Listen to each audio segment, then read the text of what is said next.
переживай. Кушай много шоколада на этой почве, а потом худей все лето. Ну, что я могу тебе сказать? Я тебе очень сочувствую.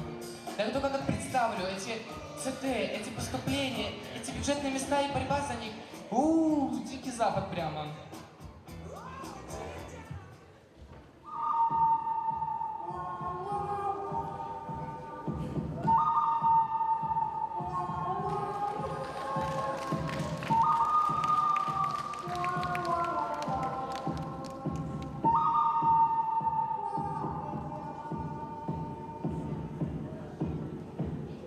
На Диком Западе люди не всегда находили общий язык, поэтому проблемы решались примерно так.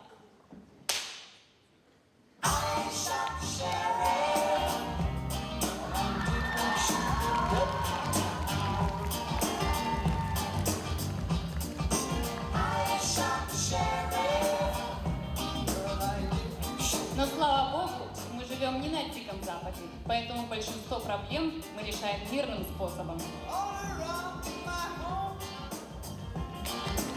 Уважаемые лицеисты, в этот вечер вручаем аттестаты.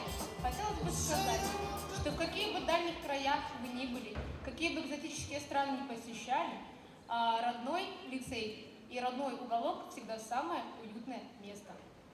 А главное помните, на севере или на юге, на Диком Западе или на Дальнем Востоке, в любой стране и на любом языке слово «лицеист» будет звучать гордо.